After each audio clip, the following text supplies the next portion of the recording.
You've probably never heard her name. But if you've ever been told that energy cannot be created or destroyed, that momentum is conserved, that the laws of physics hold steady across time, you are living inside her discovery. Her name was Emmy Noether, and Albert Einstein called her the most important woman in the history of mathematics. Her theorem is one of the pillars of modern physics, and for most of her life, she was refused a paid teaching job because she was a woman. History is full of minds like hers, people who saw further than everyone around them and were written out of the story anyway. These are 8 of the greatest minds history almost forgot, starting with the woman who outthought Einstein's own circle. Emmy Noether was born in Germany in 1882, at a time when women weren't allowed to formally enroll at most universities. She sat in on lectures, earned her doctorate against the odds, and then worked for years without pay or title. When the brilliant mathematician David Hilbert tried to hire her at the University of Göttingen, the faculty objected. She was a woman. Hilbert reportedly snapped back that this was a university, not a bathhouse. In 1918, she published what's now called Noether's theorem, a profound insight linking the symmetries of nature to its conservation laws. In plain terms, the reason energy is conserved, the reason momentum is conserved, is because the laws of physics don't change from one place or one moment to the next. It underpins everything from particle physics to general relativity. Einstein himself wrote to praise her genius. Yet as a Jewish woman in Germany, she was forced out by the Nazis in 1933 and died in exile 2 years later. The modern world runs on her mathematics, and almost no one knows her name. The next mind saw the future of computers a full century before they existed. In the 1840s, 100 years before the first electronic computer, Ada Lovelace looked at a machine that had never even been built and saw what it could truly become. The daughter of the poet Lord Byron, she was steered hard toward mathematics by a mother determined to keep her from her father's romantic temperament. That training led her to Charles Babbage and his design for the analytical engine, a mechanical, general-purpose calculating machine. Asked to translate a French article describing it, Lovelace added her own notes, and they ran 3 times longer than the original article. Buried inside them was something extraordinary, a step-by-step method for the machine to compute a complex sequence of numbers. It is widely regarded as the first published computer algorithm. But Lovelace went further than Babbage ever did. She grasped that such a machine wasn't only for numbers, that if you could represent music or letters or images as symbols, the engine could manipulate those too. She had described the general-purpose computer and the very idea of software a full century early. The machine was never finished in her lifetime, and she died at just 36. The next mind translated Newton and quietly corrected him. Émilie du Châtelet was a French aristocrat, born in 1706, who tore through mathematics and physics in an era that offered women no place in either.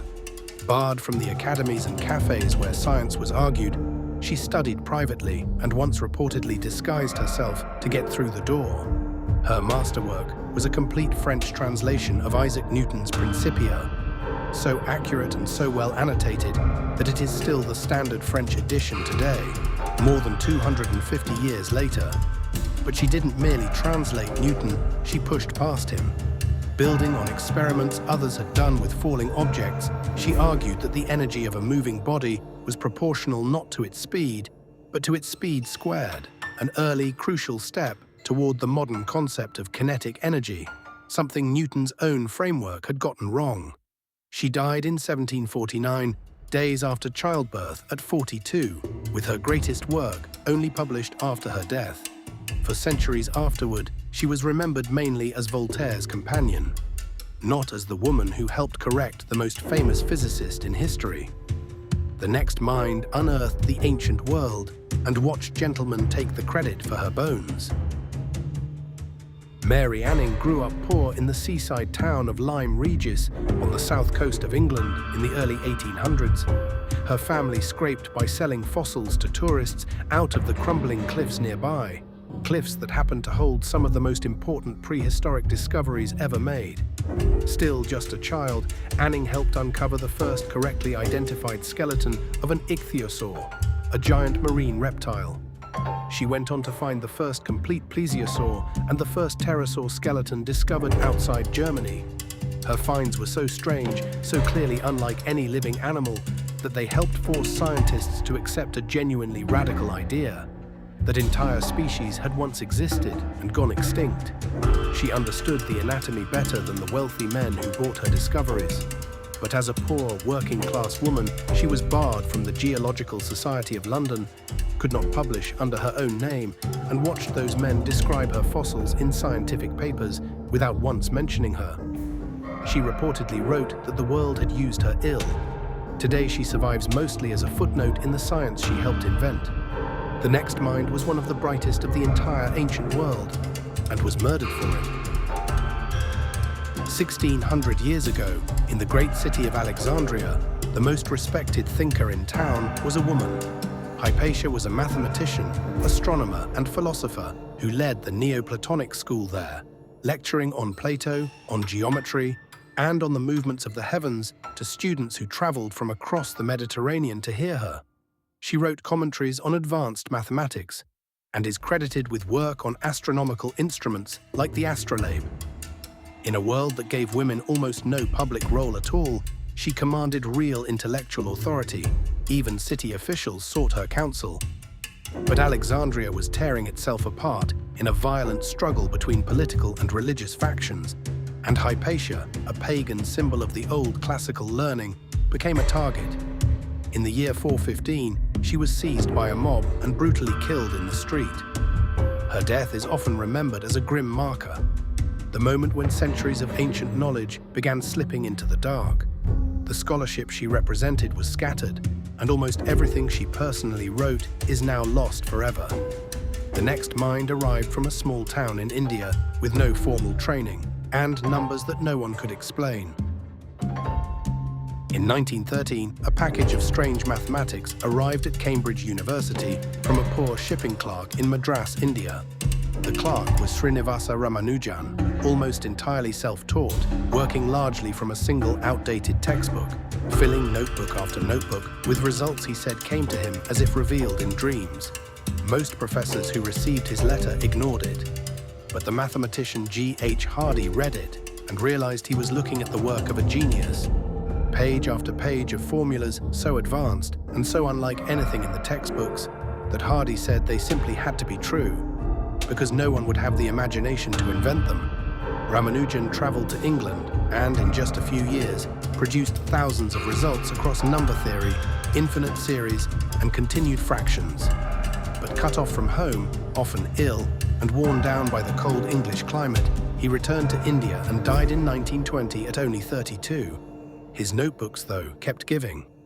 Decades after his death, formulas he had scribbled down with no proof at all turned out to describe the behavior of black holes and the mathematics of string theory. He saw connections no one else could, and ran out of time to explain them. The next mind worked out how stars die, and was humiliated for it in public. In 1930, a 19-year-old Indian student named Subrahmanyan Chandrasekhar spent a long boat voyage to England, working out something astonishing about the death of stars. He calculated that a dying star above a certain mass, around 1.5 times our own sun, could not simply settle into a stable, cold cinder the way smaller stars do. Its own gravity would keep crushing it beyond any known limit. He had, in effect, predicted black holes. In 1935, he presented the result to the Royal Astronomical Society in London. But the most famous astrophysicist of the age, Sir Arthur Eddington, rose right afterward and ridiculed the young man's work in front of the entire room, dismissing it as very nearly a mathematical absurdity. The scientific community, deferring to Eddington's enormous stature, largely sided against Chandrasekhar. Discouraged, he moved to the United States and turned to other problems for years. It took decades for physics to catch up and prove him completely right. In 1983, nearly 50 years later, he received the Nobel Prize for the very work he had been mocked for as a teenager. The limit that marks where black holes can form still carries his name. The final mind discovered the single biggest idea in all of biology, at the very same time as the most famous scientist who ever lived. Almost everyone knows Charles Darwin. Almost no one knows Alfred Russel Wallace, the man who discovered evolution by natural selection at the very same time. Through the 1850s, while Darwin sat privately on his theory for years, afraid of the controversy it would unleash, Wallace was out in the field, collecting specimens across the Amazon and the Malay archipelago, funding his research through the dangerous, feverish work of a jungle naturalist. Then, in 1858, struck down by malaria and lying in a fever, Wallace worked out the mechanism of natural selection entirely on his own, and did the one thing Darwin dreaded most. He wrote it up and mailed it directly to Darwin, of all people, asking for his honest opinion. Darwin was stunned. A younger, unknown man had independently arrived at his life's great secret. To settle it fairly, their work was presented together to a scientific society that same year, but the next year Darwin rushed out on the origin of species, and history fixed the idea almost entirely to his name. Wallace, remarkably, never resented it. He stayed Darwin's admirer for life, and even titled one of his own books, Darwinism. He was one of the greatest naturalists of his century, and he became a footnote to the theory he helped create. A woman who explained why energy is conserved, a programmer a century before computers, a translator who corrected Newton, a fossil hunter barred from the room, a philosopher murdered in the street, a clerk whose scribbles described black holes, a teenager who predicted how stars die, a naturalist who found evolution and gave away the credit. Every one of them saw further than the people around them, and every one of them was pushed to the margins for being the wrong gender, the wrong class, the wrong faith, the wrong nationality, or simply for arriving too early. We like to tell the story of progress as a short list of famous names, but the real history is wider and stranger and far more crowded than that, full of people who helped build the modern mind and got a footnote or nothing at all. Their names deserve to be remembered. Comment the one that surprised you most, and subscribe, because the obscure archives are full of the people history tried to erase.